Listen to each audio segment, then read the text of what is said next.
नमः समय साराय स्वानुभूत्या चकास्ते चित्स्वभावाय भावाय सर्वभावान्तरक्षिदे वन्दितु सर्वसिद्धे धुवमचल्मडोभमं गदिं पत्ते मोक्षामि समय पाहुड विरमोषुद केवली बड़िदम। समय सारजी ग्रंथाधिराज बंद अधिकार पर अपनी चर्चा चल रही है। ये जीव आखिर कर्मों से क्यों बंधा, आखिर कर्मों से क्यों बंधता है और भविष्य में भी कैसे बंधा रहेगा, इस बात का यहाँ ज्ञान कराया जा रहा है। तो ऐसे ज्ञान से हमें ये पता चल जाएगा कि यदि हमें निर्बंध होना है तो हम क्या करें। बंध के कारण बता दिए तो वो कारणों का अभाव होगा तो निर्बंध हो जाएंगे, है ना। तो यहाँ आचार्य भगवान ऐसा कह रहे हैं कि जो तुम्हें पर के संबंध में अज्ञानता है ना, वही बंध का कारण है। अध्यवसाय शब्द यहाँ पे दिया है। जीव में मारने बचाने का भाव उत्पन्न होता है, लेकिन मैं किसी पर को मार सकता हूँ या बचा सकता हूँ, कोई मुझे मार सकता है या कोई मुझे बचा सकता है, ऐसी मान्यता को ही अध्यवसाय कहते हैं। और ये अनंत बंध का कारण है। अनंत बंध का कारण है। बंध का कारण मतलब अनंत दुखों का हेतु है ये। इससे अनंत दुख होता है, आकुलता रहती है। अरे मैंने मार दिया, अरे मैं बचा नहीं पाया, अरे वो मुझे मार डालेगा, उसने मुझे धमकी दी है, मैं तुम्हें छोड़ूंगा नहीं, अरे महामारी फैल रही है, कोई मुझे मार डालेगा, अरे ऐसा करें तो मैं बच जाऊंगा, वहाँ पर चद्दर चढ़ा के आऊँ तो बच जाऊंगा, ऐसे बच जाऊंगा, ऐसे बच जाऊंगा।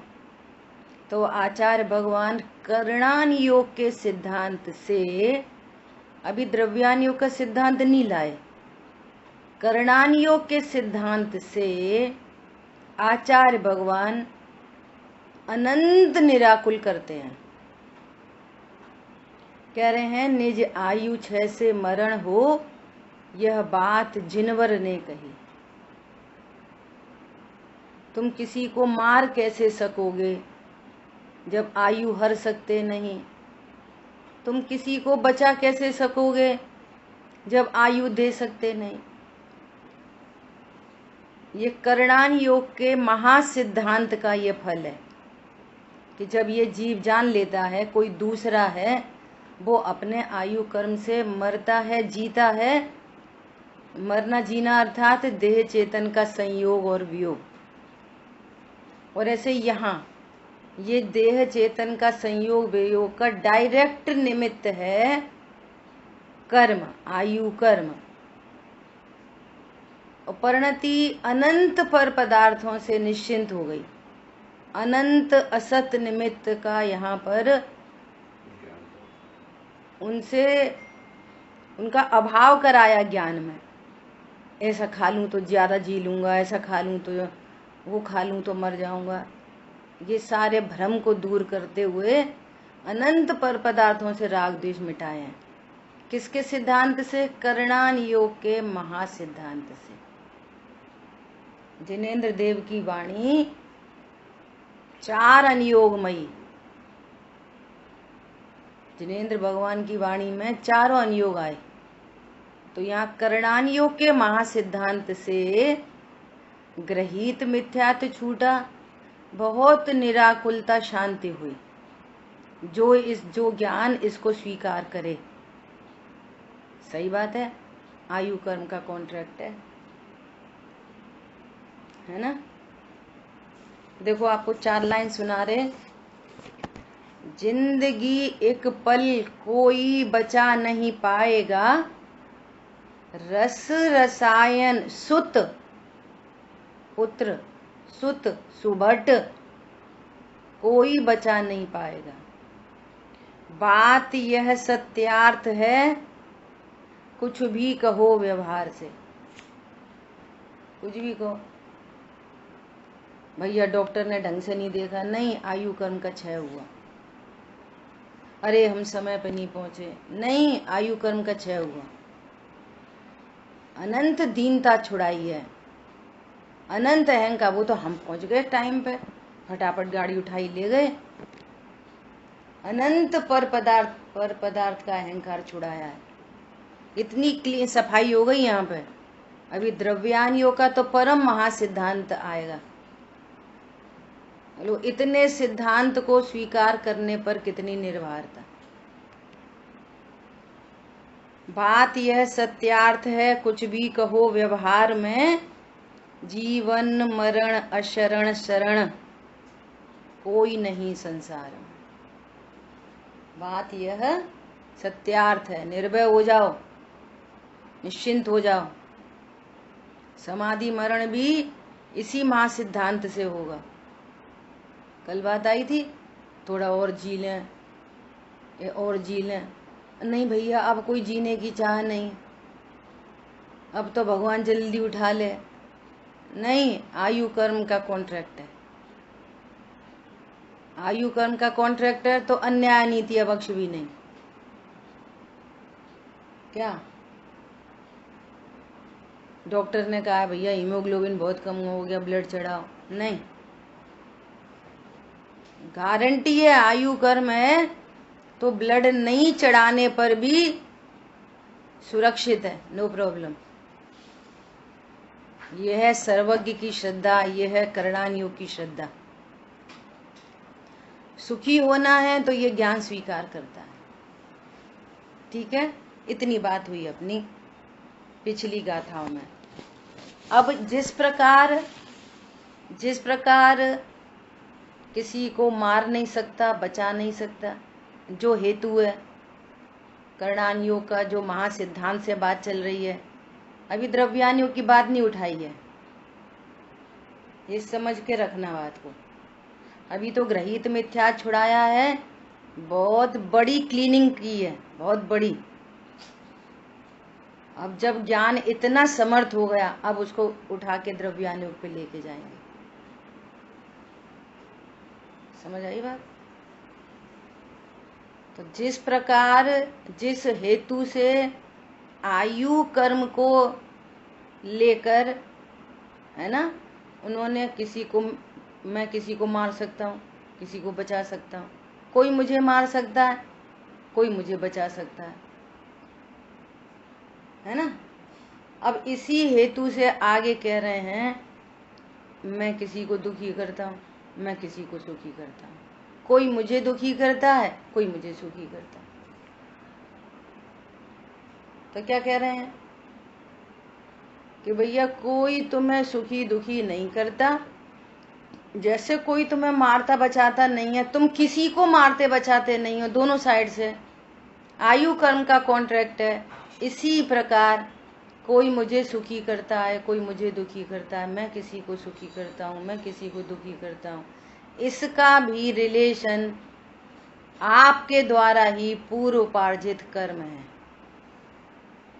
आयु कर्म दिखता नहीं तो सीधे सीधे ये दिखता है, अरे भैया वो तो डॉक्टर आ गए, इसको बचा लिया। अरे वो तो एक्सीडेंट हो गया, सामने ही हो गया, उतरा ही था, और वो एक गाड़ी आ गई और वो चढ़ती हुई निकल गई। चर्म चक्षु से देख रहा है, गाड़ी चढ़ गई, मर गया। चर्म चक्षु से क्या दिख रहा है? गाड़ी चढ़ गई उसके ऊपर और मर गया। और ज्ञान दृष्टि क्या कह रही है, बोलो? किसी के ऊपर से गाड़ी निकल जाए तो कोई मरता कि नहीं मरता? बोलिए।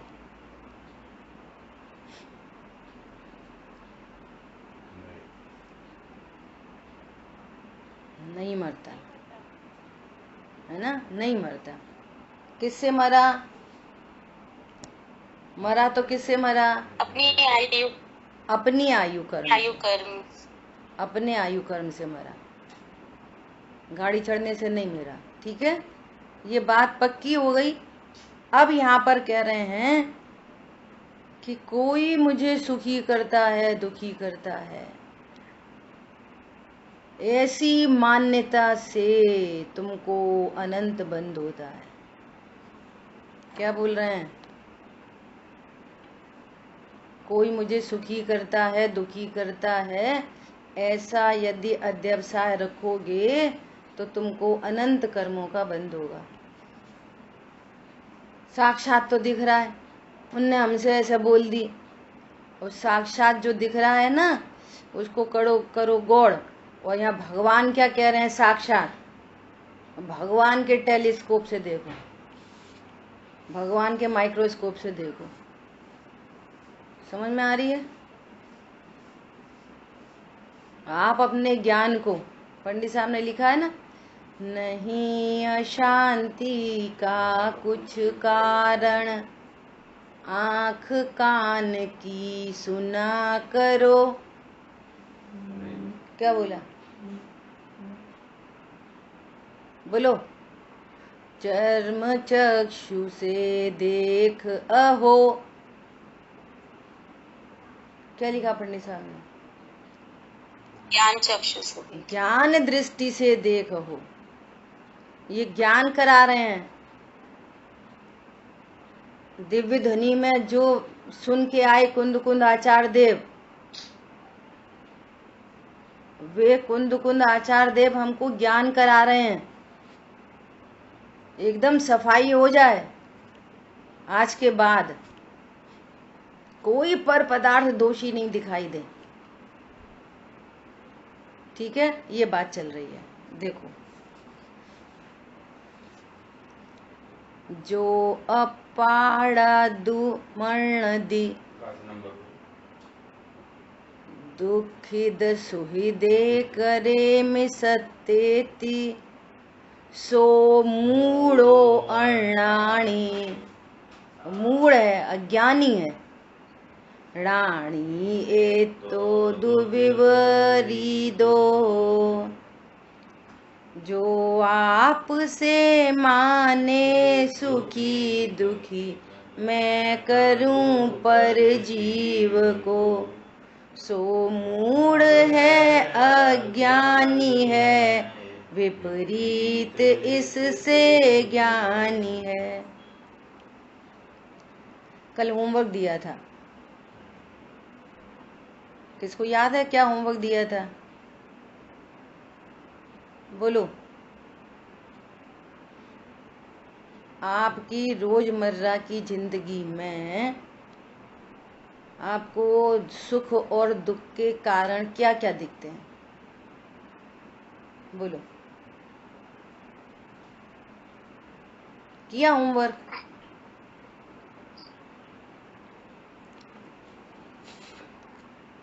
बोलो, होमवर्क किया? कौन कौन बताएगा? सरल बात है, क्या होमवर्क करना था?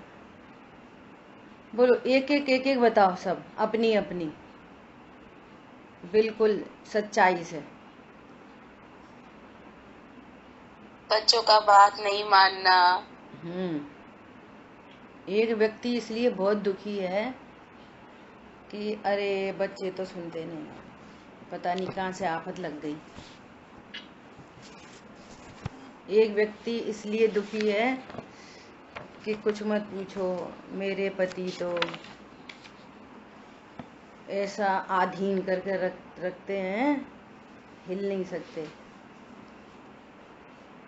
एक कहता है कि मेरे पति तो मेरी हर बात का ध्यान रखते हैं, हर एक बात का। तो दुख का कारण पति और किसी और को सुख का कारण पति। कोई कहता है कि मेरे बहुत रोग हो गया है, सो मैं बहुत दुखी हूँ। क्या हो गया है? रोग हो गया है, इसलिए मैं बहुत दुखी हूँ, और मुझे मेरी कोई केयर नहीं करता। इसलिए मैं दुखी हूँ। खुद ही हॉस्पिटल चले जाओ, दिखा लाओ तो दिखा लाओ, और नहीं दिखा लाओ तो पड़े रहो। बहुत दबा के, हैं? क्या बोला? बहुत दबा के रखते हैं, प्रमोशन नहीं मिलता। हाँ, है ना, ऐसे अनेक अनेक। अरे भैया, आजकल की बहू है, कुछ मत पूछो, इतना समझाते हैं कुछ नहीं सुनते, उल्टा जवाब और देती है। हो गए, इसे सब लगा लेना अपने अपने, और ईमानदारी से लगाना, बिल्कुल, अगर ऑपरेशन चाहिए तो। ठीक है, तो आचार्य भगवान यहाँ पर क्या कह रहे हैं, पहले गाथार्थ पढ़ते हैं। जो यह मानता है कि अपने द्वारा मैं जीवों को दुखी सुखी करता हूँ, वह मूढ़ है, अज्ञानी है, और इससे विपरीत है, वह ज्ञानी है। अब जैसे ये गाथा है ना 253, ऐसी ही की सेम टू सेम गाथा है 254, है ना, वहाँ पर 3 गाथाएं ये एक साथ हैं, है ना। तो वहाँ पर भी ऐसा ही है, क्या कि कोई मुझे सुखी करता है और कोई मुझे दुखी करता है। मैं किसी को सुखी करता हूँ, कोई मुझे सुखी करता है। दोनों तरफ से लगा लेना, दोनों साइड से। तो ये कह रहे हैं यहाँ पर कि पर जीवों को दुखी तथा सुखी करता हूँ, और पर जीव मुझे दुखी तथा सुखी करते हैं। इस प्रकार का अध्यवसाय ध्रुव रूप से, अनादि से चला आ रहा है, ध्रुव रूप से, निश्चिततया, ध्रुव रूप से मतलब निश्चिततया ये अज्ञान है। और वह अध्यवसाय जिसके है, वह जीव अज्ञानी पने के कारण मिथ्या दृष्टि है, और जिसके वो अध्यवसाय नहीं है, वह जीव ज्ञानी पने के कारण सम्यक दृष्टि है। मिथ्या दृष्टि है तो बना रहने दो भैया, मिथ्या दृष्टि नहीं, मिथ्या दृष्टि है इसका अर्थ है कि उसको अनंतानुबंधी चिकनाई है, और जिसको अनंतानुबंधी चिकनाई है तो समझना बड़े बड़े पत्थर चिपक रहे हैं, अनंत कर्मों का बंध हो रहा है, अनंत वो कर्म फिर उदय में वापस आएंगे तो अनंत दुखी होगा दोबारा से, उस संसार में परिभ्रमण चलता रहेगा। जिसको दर्शन मोहिनी अनंतानुबंधी का बंध होता है, वो नरक, त्रियंच, मक्खी, मच्छर, हाथी, घोड़ा। भैया सुनो, ये जो मनुष्य देह है ना, इसको मिलना बहुत दुर्लभता है। पिछले 2-4 भवों का पुण्य नहीं फलता, असंख्यात भवों का पुण्य फलता है, तब मनुष्य देह मिलती है, ऐसे नहीं मिलती मनुष्य देह। और यही एक ऐसा साधन है कि जिसके बल पर भगवान बना जा सकता है। समझ आई बात? कल किसी ने मेरे कई क्लास में पूछा कि तिरंच गति के जीव असंख्यात है, नरक गति के जीव असंख्यात, सम्यक दृष्टि है, देवों में असंख्यात सम्यक दृष्टि है, इनमें इतने से हैं बस। मनुष्यों की संख्या ही कितनी है टोटल विश्व में? 29 अंक प्रमाण, और पहले से ही असंख्य संख्या, और त्रियंच गति के जीव तो अनंत है। त्रियंच गति के जीव कितने हैं? अनंत। आलू की एक नोक पे अनंत। ऐसे कोई काट देता है, उबाल देता है, तल देता है, कुछ भी हो जाता है। अनंत जीव एक साथ जन्मते हैं, एक साथ मरते हैं, श्वास के 18वें भाग में, एक साथ, अनंत अनंत। कल्पना कर लो, चाहिए ऐसी जिंदगी? नहीं चाहिए तो इस बात का श्रद्धान करो, क्या कोई पर मुझे दुखी नहीं करता, सुखी नहीं करता, मैं किसी को सुखी दुखी नहीं करता। ठीक है, यह मानना अज्ञान है कि मैं पर जीवों को सुखी या दुखी करता हूँ, और पर जीव मुझे दुखी या सुखी करते हैं। जिसके यह अज्ञान है वह मिथ्या दृष्टि है, और जिसके यह ज्ञान नहीं है वह ज्ञानी है, सम्यक दृष्टि है। अब यह प्रश्न होता है कि यह अध्यवसाय अज्ञान कैसे है, ये बताओ, ये अज्ञान कैसे है। तो जो आगामी 3 गाथाएं हैं अपन को मूल में उस पे चर्चा करनी है। गाथाएं बाद में पढ़ेंगे, पहले उसकी तैयारी करते हैं। आगे की गाथाओं में जैसे यहाँ आयु कर्म से बात की, वैसे आगामी गाथाओं में ये कह रहे हैं कि तुम सुखी करते हो, दुखी करते हो, वो सब आपके ही उपार्जित कर्म का उदय है, ये कह रहे हैं।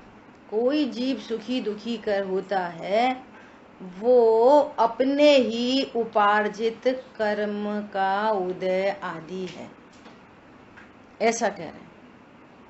अब देखो सुख दुख किस तरह से होता है, 2 चीजें हैं। सुख दुख किस तरह से होता है उसके लिए 2 बातें। क्या 2 बातें? कि जीव को अनादि से कर्म बंधे हैं। कर्म है 2 प्रकार के, घाती और अघाती। सुनना सब ध्यान से। कर्म कैसे बंधे हुए हैं? घाती और अघाती। और अघाती कर्म के उदय में शरीर और संयोग प्राप्त होता है। शरीर और संयोग, शरीर और संयोग की प्राप्ति किसके फल में होती है? बोलो।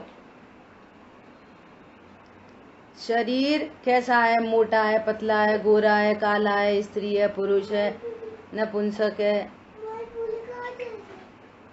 किसके फल में मिलता है? बोलो। आघाती कर्म है ना। उच्च गोत्र, नीच गोत्र, सब आघाती कर्म का कार्य है, ठीक है। और जो संयोग प्राप्त हुए वो सभी आघाती कर्म का कार्य है। अब ये कहता है कि मेरा पति बहुत खराब है, मेरी पत्नी बहुत खराब है, मेरी तो कोई सुनता ही नहीं। तो आचार्य देव यहाँ पर हेतु दे रहे हैं कि ये तेरे ही उपार्जित कर्म का फल है। किसको दोष दे रहे? अब इसमें 2 मैसेज हैं। एक मैसेज क्या है कि स्वयं के ही उपार्जित कर्म का फल है, नंबर 1। नंबर 2, यदि ऐसा संयोग नहीं चाहिए तो जिन कारणों से ये बंधे और इनके उदय में ये विपरीत संयोग मिल रहे हैं, उन कारणों को मिटाओ तो अनुकूलता हो जाएगी। समझ में आ रही बात? पहले से ही तो पूर्वोपार्जित कर्म है विपरीत, और अभी ज्ञान भी विपरीत है। ज्ञान क्या विपरीत है? कि ये मुझे दुखी करते हैं। ज्ञान भी क्या हो गया? कि कोई पर मुझे दुखी करता है। अभी करणानियोग के महासिद्धांत से चर्चा चल रही है। ये आघाती कर्म का कार्य है। सुंदर शरीर मिला, खराब मिल गया। बहुत सुंदर था, बाद में रंग रूप डिजाइन बदल गई। पहले स्लिम ट्रिम था, अभी मोटा हो गया। तो अपन क्या बोलेंगे? ऐसा खाते, ऐसा पीते, कम खाओ, ये खाओ, वो खाओ, ये खाओ। मूल में नाम कर्म का उदय। मूल में क्या है? नाम कर्म का उदय। स्पष्ट देखा जाता है, एकदम स्पष्ट। पंडित साहब भी ऐसा कहते, जो जिस प्रकार से अपराध करता है उसे उधर से ही प्रकृति से दंड मिलता है। जो 1000 बार शीशे में शकल देख के ऐसा विचार करता मन ही मन में, मैं बहुत सुंदर हूँ, मैं बहुत सुंदर हूँ, मैं बहुत सुंदर हूँ, उसको प्रकृति चांस देती है। उसको ऐसा उदय आएगा कि कोई बोलेगा ये तो मैं, ये क्या हुआ, ये क्या हुआ, सुंदरता उधरी। और फिर वो खुद ही दीनहीन हो जाएगा, मुझे क्या हो गया, मुझे क्या हो गया, मुझे क्या हो गया। पॉइंट समझ में आ रहा है? प्रकृति में स्वयं ही चांस मिलता है। जो बहुत उल्टा सीधा बोलता है ना, प्रकृति में उसको गले के रोग हो जाते। डॉक्टर बोलते मौन रहो, बोलना नहीं ज्यादा। स्पष्ट कर्म के उदय का कार्य दिखता है, स्पष्ट एकदम। तो श्रद्धान करो। क्या श्रद्धान करो? देखो क्या कह रहे हैं यहाँ पे नीरव निर्झर है ना जो, देखो उसमें क्या लिखा है। स्वयं किए जो कर्म शुभाशुभ, फल निश्चय ही वे देते, करे आप फल दे अन्य तो, स्वयं किए निष्फल होते। कर्म तो मैंने किया, मेरे विपरीत परिणामों के फल से वे कर्म बंधे, और अब उन कर्म का उदय आया। उदय आया तो ऐसे जिनको लोक में अनुकूल प्रतिकूल संयोग कहे जाते हैं, ये इन्होंने मुझे सुखी किया, ये बहुत अच्छा, ये बहुत अच्छा, इन्होंने ये सुखी करते हैं, मेरा बहुत ध्यान रखते हैं, ये तो मुझे बहुत दुखी करते हैं, बहुत दुखी करते हैं, बहुत दुखी करते हैं। तो कह रहे हैं कि अंतरंग में तो है कर्म का उदय, और दूसरा तुझे सुखी दुखी करता है। तो तेरे कर्म का उदय का क्या हुआ? तूने जो कर्म उपार्जित किए उसका क्या हुआ? क्या कह रहे हैं? करे आप फल देय अन्य, किए तो स्वयं ने और फल दे रहा है कोई और, तो तेरे किए हुए कर्म तो निष्फल हो गए। बोलो, सीता जी ने कर्म किया, वो कर्म बंधा, उसका फल आया, तो और निकाला रामचंद्र जी ने, तो तुम्हारे उदय का क्या हुआ? नहीं आई समझ में? सीता जी के संचित कर्मों का उदय आया, और उदय मतलब वो अपना फल देगा। तो कर्म ने फल दिया है कि रामचंद्र जी ने निकाला है? बहुत ताकत चाहिए। उन रामचंद्र जी सीता जी के बारे में तो समझ में आ जाती है, लेकिन यहाँ समझना है। आपका कर्म का उदय आया, उधर बहू ने गाली दी, तो बहू ने गाली दी कि कर्म का उदय आया? स्वयं की ये निष्फल हो गए अगर बहू ने गाली दी तो। क्या बोला? समझ आई बात?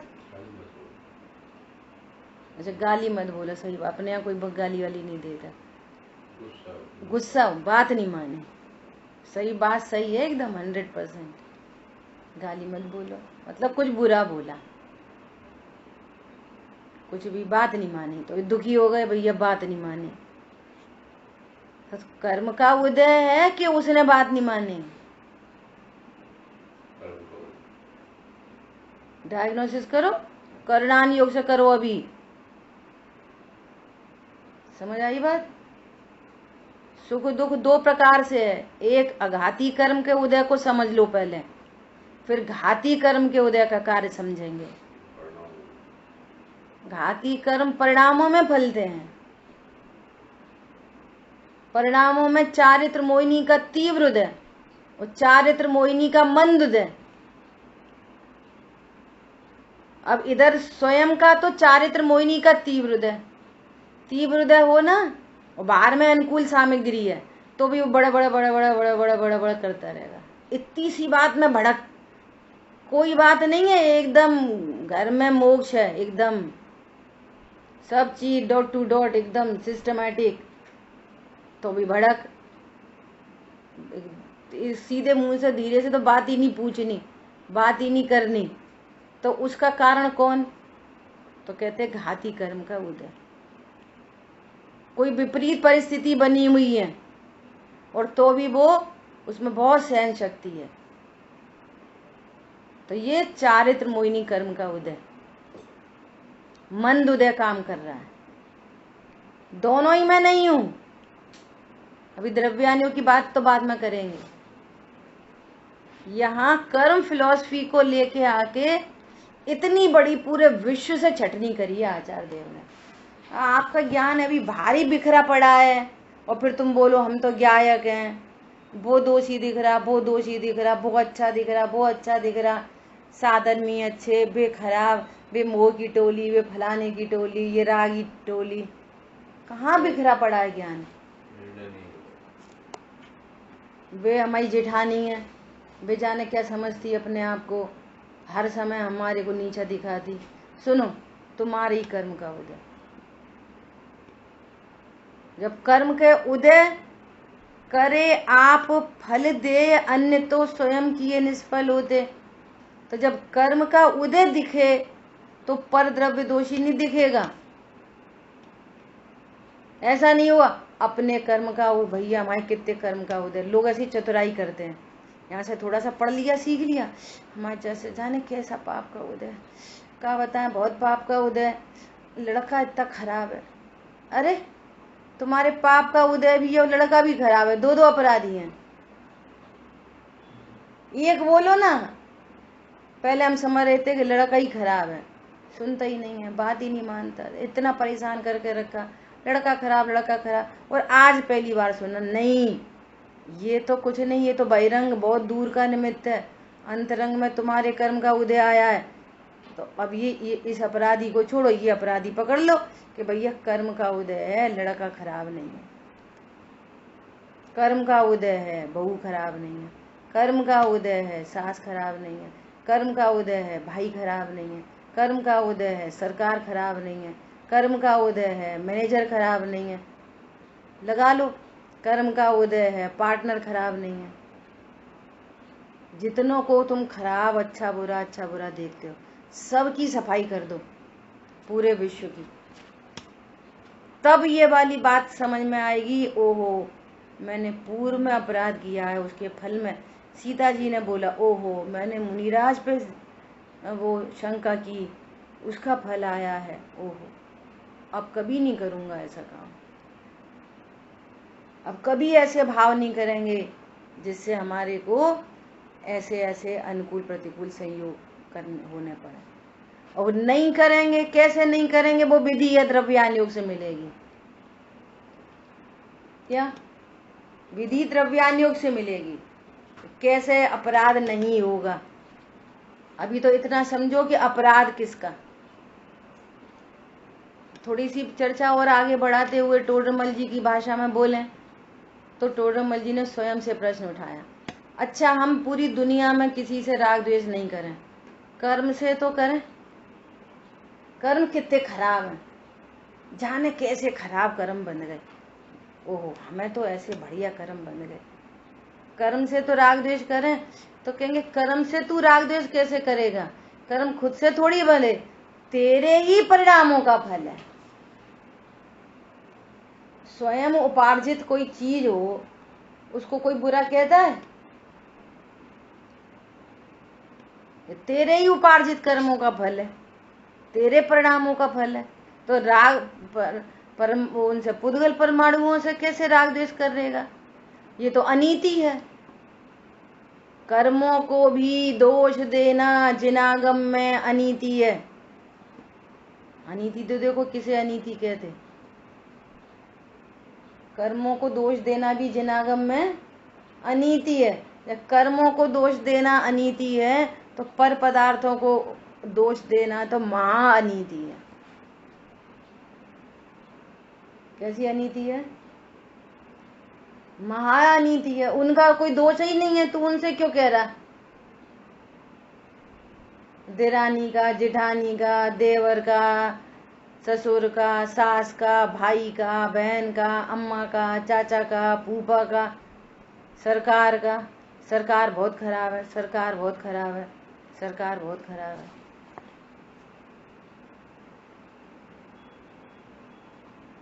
बोलो, सहारा में पैसा डूब गया। कोई छल कपट मायाचारी से जितना धन कमाया और वो धन वहीं लगेगा, सहारा में लगा लो कहीं भी, और फिर उसका नाश होएगा। तो अब क्या करो, कभी किसी अन्य के धन पर दृष्टि नहीं रखेंगे। एकदम ये एकदम फर्स्ट एड है ये। द्रव्यान योग से धन को सुख का कारण नहीं जानेंगे। क्या? धन को सुख का कारण नहीं जानेंगे। और ऊपर आ जाओ, मैं स्वयं पूर्ण हूं अपने में। पूर्व में जितने भी अपराध किए होंगे ना, वो सब सेटल डाउन धू धू करके उड़ जाएंगे। बोलो। हाँ जी, किसी का हैंडरेज हुआ था। बोलिए, कुछ पूछना चाहते हैं कोई?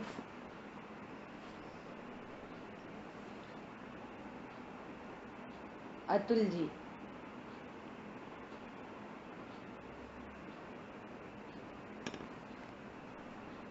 चलो ठीक है। देखो क्या कह रहे हैं आगे, नीरव निर्झर से ही पढ़ रहे हैं। अपने कर्म सिवाय जीव को कोई न फल देता कुछ भी। अब आज से नियम ले लो। कहते ना, लोग कहते हैं हमें नियम दिला दो। हम क्या नियम ले लें? हम क्या प्रायश्चित कर लें? हमसे पूर्व में अपराधी हुई, नियम लो। कर्णान योग से नियम लो। क्या? कि किसी को दुख का सुख का कारण नहीं जानेंगे। नियम लो, ये नियम लो कर्णान योग से। अपने ही कर्म के उदय का विचार करेंगे, ये ले लो नियम। अरे वो तो सुनते नहीं, वो तो ऐसा नहीं, वो फलाने नहीं, वो तो अपने को जाने क्या समझते, फलाने क्या करते, ठिकाने क्या करते। सारी छटनी कर लो एकदम, अपने ज्ञान को एकदम निर्वार कर लो। अपने ही कर्म का उदय। प्रथमान योग में देखो कितने सारे एग्जाम्पल मिल जाएंगे। बोलो, मैना सुंदरी,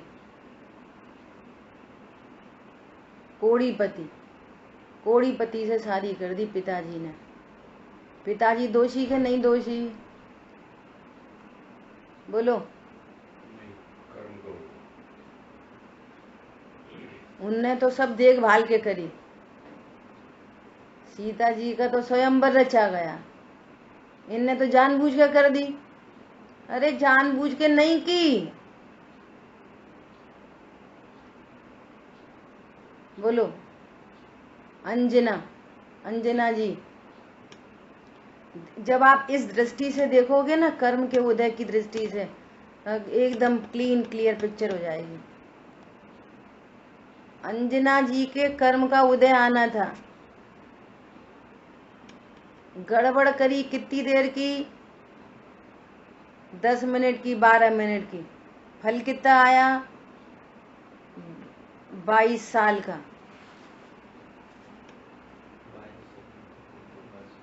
बोलो।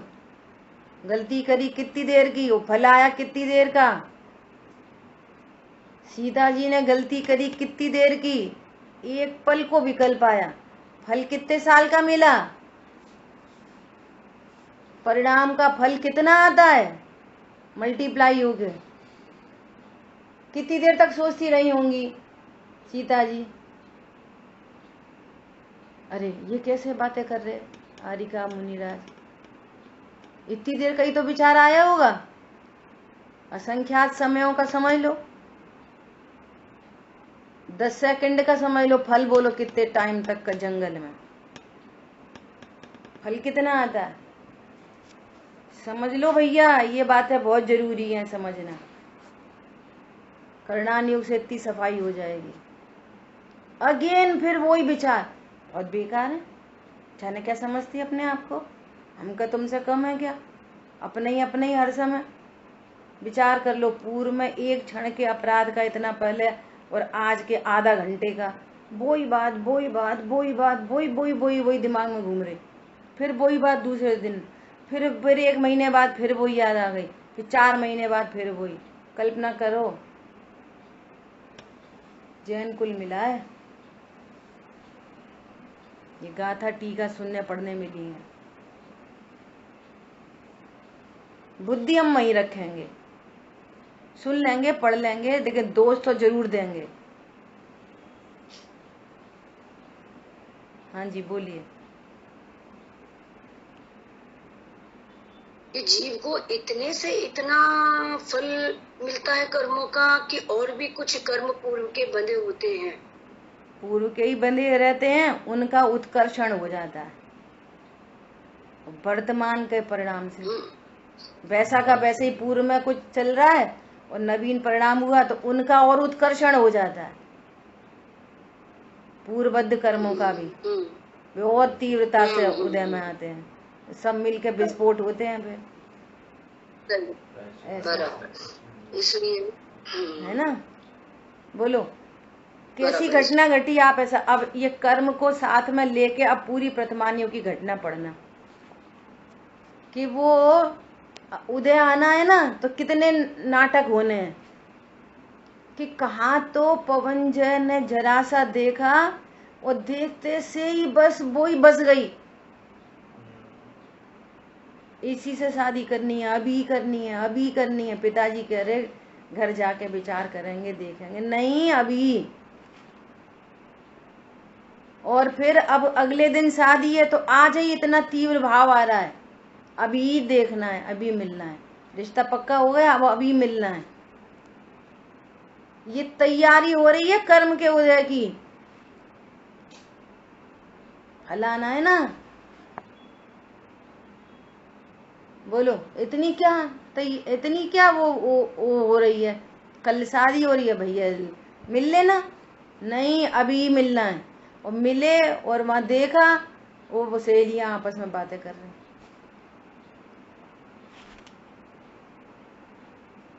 बस हो गया द्वेष जबरदस्त। किससे शादी करने जा रहा है, ये तो कुछ बोली नहीं, इसने तो मेरा पक्ष नहीं रखा। अब शादी तो करनी ही है, पहले ऐसा तो होता नहीं था तोड़ दो शादी, सगाई टूट गई। अब चूंकि सगाई करी है तो शादी कर लो, शादी रहना नहीं है मुझे इसके साथ। शादी करी कि एक थोड़े समय पहले उसके पीछे मरे जा रहे,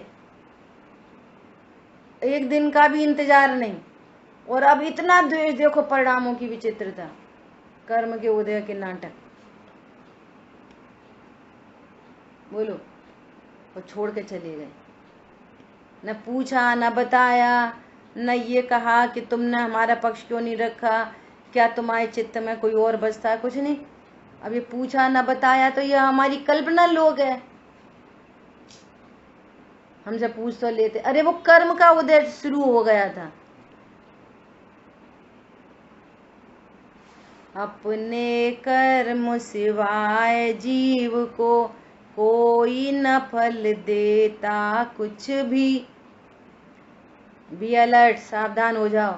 पूर्व के कर्म का उदय आया है, इसको निर्जरित हो जाने दो, जाने दो इसको ऐसे ही, कोई को दोष मत दो, कर्म के उदय को भी दोष मत दो, सावधान हो जाओ, सावधान। जैन कुल मिला, कुछ समय में नहीं आया तो भगवंतों के पास चले जाओ, भक्ति करो। क्या दूसरे को दोष देना तो महाअनीति है, और अनंत नवीन कर्म बंधेंगे, फिर उनका और उदय आएगा, श्रृंखला नहीं टूटने वाली है ये। अभी नहीं सहन हो रहा संगी पंचेंद्रिय पर, संगियों में कहाँ सहन करोगे, बोलो कहाँ सहन होगी, मक्खी मच्छर बन के सहन होगी। वो मकड़ी बेचारी, उसकी टांग टूटी है तो टूटी पड़ी है, कर्म के उदय तो माँ पे भी आएंगे। अब कौन लेके जा रहा मकड़ी को हॉस्पिटल, कौन मल्लम पट्टी कर रहा है, बोलो। ये कुत्ता बिल्ली ये एक दूसरे को देख के जन्मजात बैरी क्यों होते हैं। उनने उसकी पत्नी से कुछ नहीं कहा, उनने उसको डांटा नहीं, पीटा नहीं, उसका कुछ सामान नहीं लिया, कुछ भी नहीं किया। अभी वर्तमान का तो कुछ नहीं किया कुत्ता बिल्ली ने एक दूसरे के घर में, एक दूसरे के संयोगों में, तो भी देखते से विरोधी,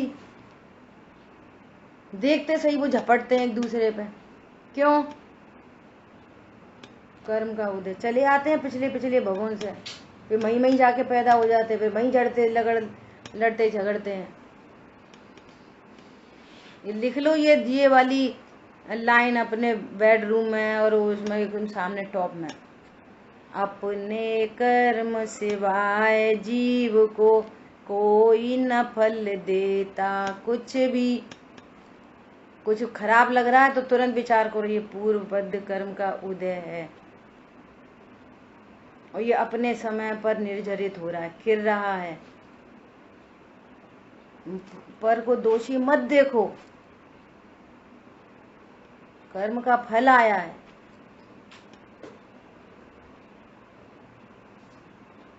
कर्म का ये फल आया है। लगा लो सबको, मैना सुंदरी, सीता सती, सेठ सुदर्शन, मुनिराज आदि सबको देख लो जिनके ऊपर उपसर्ग हुए। पर देता है यह विचार तज, पर मुझे सुखी दुखी करता है, इस विचार को छोड़ दे। यह विचार तज, स्थिर हो, छोड़ प्रमादी बुद्धि स्वरूप में सावधान हो जा। प्रमाद मतलब प्रमाद को स्वरूप की असावधानी सो प्रमाद है, और प्रमाद को छोड़ अर्थात अप्रमादी हो जा, अर्थात स्वरूप की सावधानी करो।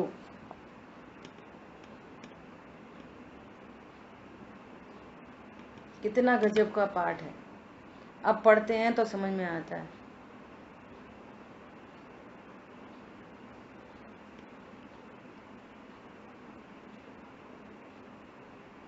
अपनी निधि तो अपने में है, बाह्य वस्तु में व्यर्थ प्रयास। जग का सुख तो मृग तृष्णा है, झूठे हैं उसके पुरुषार्थ। अक्षय है शाश्वत है आत्मा, निर्मल ज्ञान स्वभावी है। अब इसकी अगली लाइन कितनी गजब की है। जो कुछ बाहर है सब पर है, कर्माधीन विनाशी है। अनंत काल बीत गया, अब के बाद उधर तो बहुत ही ज्यादा अनंत काल है। अनंत भी अनंत है, अनंतानंत है। इतना शॉर्ट पीरियड है मनुष्य पर्याय, तो समुद्र की बूंद की भी बूंद है मनुष्य पर्याय। अब इतनी सी पर्याय में क्या मेरा बिगाड़ दिया, सुधार दिया, फलाना कर दे देगा। कर्माधीन है, विनाशी है। ये पति सदा, जब तुम पैदा हुए तब साथ आया था, अनंत काल तक साथ रहने वाला है।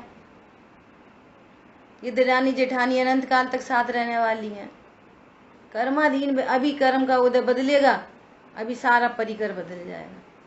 कौन पति, कौन पत्नी, कौन भाई, कौन बहन, कौन अम्मा, कौन कक्का,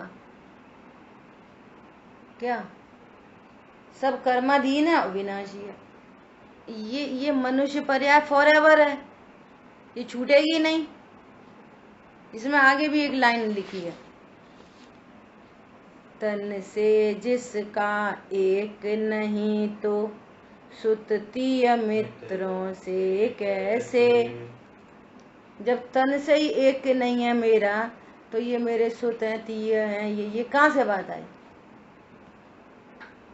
और फिर ये अनंत काल के साथी हैं क्या। कर्माधीन विनाशी हैं, अभी कोई आगे आया, कोई पीछे आया, कोई पहले जाएगा, कोई बाद में जाएगा। अब करते रहो, हमारी जेठानी ऐसी थी, ऐसी थी, ऐसी थी, ऐसी। सब जीव है, ज्ञान स्वरूपी भगवान आते हैं। अभी द्रव्यान्यों की तो बात ही नहीं आई, अभी तो आगे आएगी। पहले इतनी क्लीनिंग, एकदम क्लीनिंग हो जाए, इतनी। बोलो तो सुख कितने प्रकार से कहा जाता है लोक में? 2 प्रकार से। एक तो बाहर की अनुकूलता, प्रतिकूलता, इसको सुख दो। अन्य अचेतन पदार्थ, हमारे पास तो भैया बहुत धन है, बहुत पैसा है, सब नौकर चाकर सब यथा योग्य स्थान पर लगे हैं, सुविधाएं बहुत हैं, तो ये सुविधाएं है ना, ये कर्म का उदय। बहुत गरीब हैं, ऐसे हैं, बीमार हैं, काला शरीर है, कोई सुंदर नहीं कहता, कर्म का उदय, कोई को दोष नहीं। और उधर अंतरंग में घाती कर्म के उदय में ये अपने ही कर्म का उदय, उनने गुस्सा कर दिया, उनने हमें गुस्सा कर दिया, उनने नहीं कर दिया, तुम्हारे चारित्र मोहिनी कर्म का उदय। दोनों चैप्टर समझने हैं। क्या बोला? चारित्र मोहिनी कर्म, पूर्व उपार्जित कर चारित्र मोहिनी कर्म का तीव्र उदय, तो यहाँ पर तीव्र भड़क भड़क होती रहेगी। और पूर्व उपार्जित चारित्र मोहिनी का मंद उदय, घाती अघाती दोनों लगाना यहाँ सुख दुख में। यहाँ तुम्हारे उपार्जित कर्म का तीव्र उदय, और तुम कह रहे हो कि उनने गुस्सा दिलाई।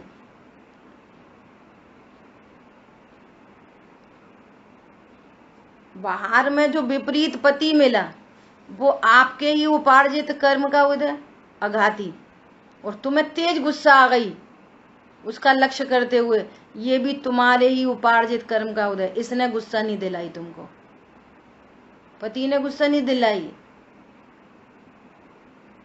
दोनों लगा लेना, घाती और अघाती। दुनिया इसको भी सुख दुख का कारण समझती है, और परिणामों को। दो तरह से सुख दुख की बात है, घाती कर्म का उदय और अघाती कर्म का उदय। यहाँ कषाय की मंदता हो तो उसको अच्छा लगता है, और यहाँ कषाय की तीव्रता हो तो बुरा लगता है।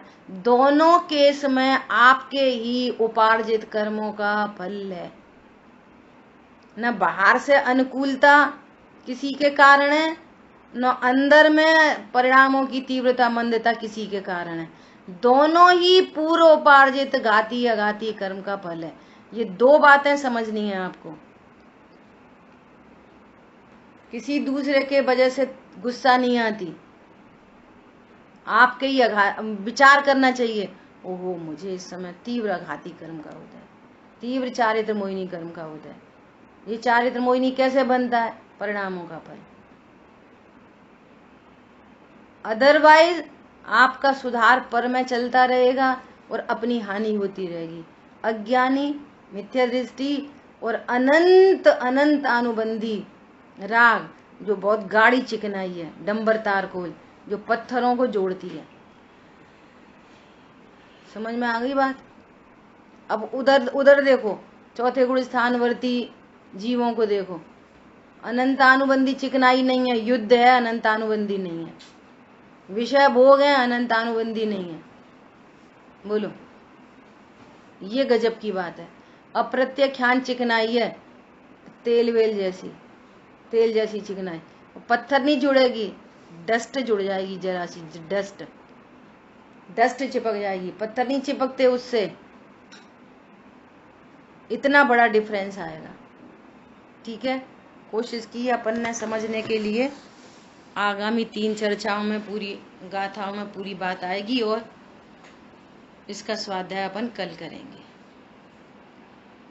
जिन वाणी के ज्ञान से सूझे लोकालोक, सो वाणी मस्तक नमो सदा दे तुम दो। बोलिए द्वाशांगमयी जिनवाणी माता की जय। जय जिनेन्द्र सभी को।